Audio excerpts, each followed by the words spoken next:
Hey guys, welcome back to Team Death Slinger. My name is Peter, and today I was scrolling through my YouTube feed and I came across this post by Zach of All Trades talking about your first deck, your current deck, favorite card, and hated card. And I decided I was going to dig up my old deck list for the first deck I ever ordered and played. We're going to talk about it, talk about what I would do differently if I was to rebuild that deck, and I think we're going to make a little bit of a series out of this. So stay tuned for that deck list.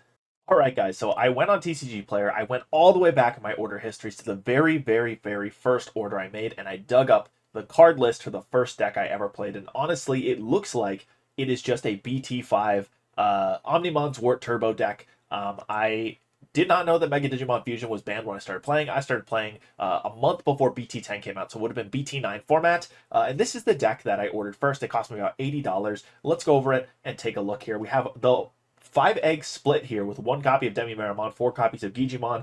Honestly, I don't think that's great anymore. Would have probably just stuck to 4 of 1 egg or the other. 3 Tapirmon was really good with Chaos Galmon because you could just delete it to draw cards. 3 Candlemons, 2 Gazimons, and then 4 of the Guilmon from BT5. We're not going to go too crazy in depth here. Obviously, Gazimon is stopping the memory gain from memory boosts. I'm assuming Candlemon was here to just hard play as a 2-cost rookie to get in for some aggro. And then with the champions, we have a lot of really cheap level 4s. Obviously, we were trying to turbo into Omnimon's Wart. You get to a level 6 as quick as possible, use Mega Digimon Fusion, and get into that Omnimon's Wart. But we had 2 copies of Vilemon from BT2, a blocker that loses you memory when you attack. 2 copies of BT2 Devimon, has Retal and Retal Inheritable. 4 copies of BT3 Meramon, and then 4 copies of ST6 Devimon, another blocker that loses you memory when you attack, but it evos for 1. So a lot of turbo level 4s here trying to get into the level 6 as quickly as possible. The level 5 spread is really interesting. We had 1 copy of BT2 Chimeramon on play. You delete one of your other Digimon to delete an opponent's level 5 or lower Digimon.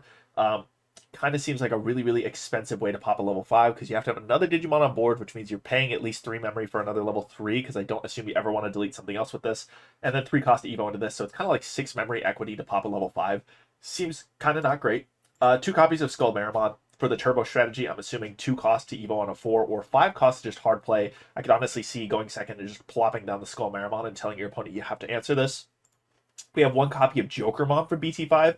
On deletion, you play a level 3 purple Digimon card, and it doesn't activate the on-play, so that's cool. And then 4 copies of the Black War Groundmon. I do love this card. Has the Digiburst, plays you a level 3 back, and then when attacking, you can delete something to unsuspend. So, certainly an interesting level 5 lineup. We have 1 copy of BT4 Anubismon in case I wanted to Digivolve and get the free level 3. I'm not even sure what I guess I would go Black War Groundmon into Anubis and like play back a Guilmon so I could gain a memory when I swing, and then Anubismon probably dies at 12k 1 check.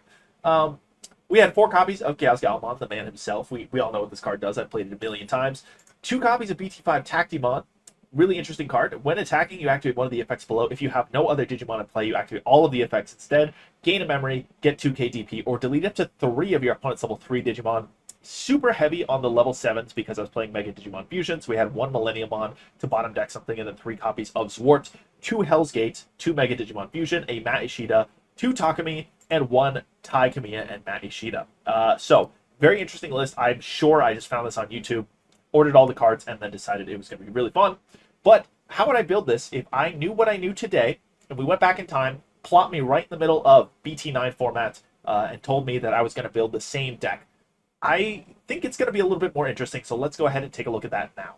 So, instead of playing a BT5 deck in BT9, I have used plenty of the support from some of the newer sets. I did want to keep in mind that I would be playing against things like Metal Garurumon X, Grand Quagamon, probably Wargreymon X, Gaiomon, Alphamon, Mastamon. I think D Brigade was fine, Mother D, stuff like that. So I wanted to pick an identity for the deck and kind of run with it a little bit better. So this is what I have. If I was the little brewing gremlin I was back in the day, this is probably how I would have run with the deck. So 4 copies of the Gigimon. I still want the DP boosting on our level 6. I think it's probably the best egg I have access to besides the Demi-Meramon, which the drawing and trashing is nice, but I think I prefer the DP boost. 4 copies of BT2 Tapirmon, draw a card on deletion. we want to be able to draw cards. We don't have as many search options. Back in this era, we have the memory boosts and then whatever draw triggers you can find. So I definitely want to index in ways to draw cards. 3 copies of the Gazimon. We want to make sure that we can stop the memory gain off of memory boost, because that is probably one of the only ways the opponent's going to be gaining any value off of their cards. We also have to keep in mind there's no mulligans back in BT9, I believe. I'm pretty sure. I think we got mulligans at BT10. So I am on 11 rookies. I think normally I would probably be running 12 or 13, but, you know, we'll play pretend and say this works. 4 copies of Guilmon from BT5. Lots of ways to gain memory with this. I kept the 4 copies of Meramon. I think it was part of the core identity of the deck that I originally built, and I think what I wanted to do was lean into the playing bodies for really cheap and getting a lot of tempo off of being aggressive with those bodies. So 4 copies of Meramon to hopefully put the opponent at 1 when we go rookie into level 4 ongoing first. I think it still feels pretty good. 2 copies of Black War Growlmon here from BT5. I think this is a high roll card for the strategy I chose. I'm leaning more into the Tactimon than the Chaos Gallantmon, and I think the security attack +1 with the unsuspend trigger is going to help us get some much needed aggression that the deck was lacking a little bit of before. 4 copies of Lowimon. Part of what I didn't know existed was hybrids, so being able to use the BT7 purple hybrid, just part of the package. I'm not running the Kaiser Leomons, but 4 copies of Lowimon so I can evo on my purple tamers and get extra aggression in. I feel helps my strategy from back in the day a little bit more. 4 copies of BT5 Black War Growlmon still. I don't think I'd always be digibursting. I actually did go into DCGO and test this a little bit. The Digiburst isn't always necessary. Sometimes you can keep the stack with the Black War Growlmon and get some really high roll Tactimon plays going. But otherwise, you just burst this away. And spoiler, I am going to be running Alice with Tactimon to try and cheese some value. So getting the free body to then sack away to the Alice to get into Tactimon and start farming memory feels pretty good.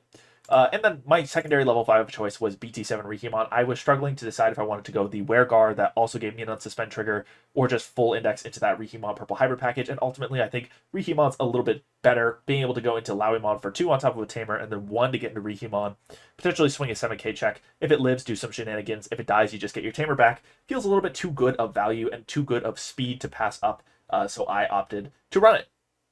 3 copies of the Chaos Gallantmon. I think it's still really good with this aggro identity that I'm leaning into. We're using it less to potentially be sacking away the bodies we play with it, and less to delete level 5s, although I'm sure it would come up in a BT9 format. We would be using this more as a secondary level 6 that gives us some aggro through recurring level 3s that we just kind of send in as little bombers to go in and get some checks. So just kind of using this to recur the bodies for extra damage. Main level 6 here now is Tactimon from BT5. That when attacking is not once per turn, so being able to unsuspend with the Black War Growlmon and gain potentially 2 memory off of this stack feels pretty good, actually, especially if you Alice into this. You Digiburst the Black War Growlmon when you promote, even at 1. Sack away the rookie to the Alice, get into Tactimon, swing your check. You gain some memory. It doesn't feel too bad. You're playing on 2. If the opponent gives you 2 memory, you can just plop down to level 3, and then you can get your unsuspend trigger. Also, if you have another level 3 on board when you evo into this, you can always use the when attacking trigger on Black War Growlmon to sack away that level 3 before you resolve the Tactimon when attacking, which means you can actually get your gain 1 memory effect twice without having to worry about that extra body on the board. So it kind of feels really good at farming memory. I had a lot of fun testing this out. I'm still going 2 copies of Omnimon Zwart. I could easily see myself switching back and forth between Millenniumon and the Omnimon Zwart, but Zwart is just a little bit too fun. If you ever get to play this and keep turn, you're going to have a great time playing back 2 bodies and then popping a level 6 when you swing. So 2 copies of Zwart, why not? It's BT9 format, might as well have some fun. 1 copy of the Demonic Disaster, again with the high roll with Tactimon. If you have Guilmons on the board and you can pop away the Guilmons, maybe you wind up with enough memory to just plop down another rookie, hit the Demonic Disaster button, and then get a 3rd unsuspend with Tactimon. Especially with the high roll Black Growlmon in the stack and that security +1, you might just wipe out your opponent's security and then be setting yourself up to just hybrid them for game next turn. 4 copies of Purple Memory Boost. We have to. It's the only search option we really have available to us, so we're going to want to make sure that we have that at 4 copies. Back in the day, Matt Ishida was not restricted or banned yet, so I was running 2 copies of it for the memory setter and to be able to grab pieces back. This part of the Tamer package I think is a little bit more negotiable. I think I liked the idea of keeping the Takumis because they were in the original list. I do have plenty of level 3 hate with the Tactimon, but this still feels really good for drawing us cards. I think if I was going to replace this specifically with a Tamer, I would probably get something that gains me a little bit more memory, either indexing more into the existing Tamer package or just getting maybe the, like Sora and Mimi that gains you memory if the opponent doesn't have a level 4 or lower. That might be nice, but for now, it is 2 copies of Takumi. Kari Kamiya from BT4. I'm thinking about the OTK decks in the meta. I'm thinking about Melgar X, Grand Kuwagamon, Gaiomon, and I think I want to try to take away as much memory from them as I can when they swing, and Kari Kamiya is a good way to do that. And I don't feel bad hybriding over this either. And then 2 copies of Alice, like we talked about, it's free value. And this is early enough in the format that I feel like that free value kind of matters a lot. It gives you a lot of momentum, and it feels pretty good. So this is what I would do if I went back in time and rebuilt my first deck. I think this is the direction I would have gone rather than the original list. So let me know what you guys played as your first deck in the comments down below. Let me know how you would have changed it, what you would have done differently, or if you would have played exactly the same deck that you started with. That's going to be it for this video. Thank you guys for watching. Have a great day. Thank you to our channel members for supporting this channel. It's people like Langlong, Big Z11, Coffee Deus, and DigiDane who make videos like this possible.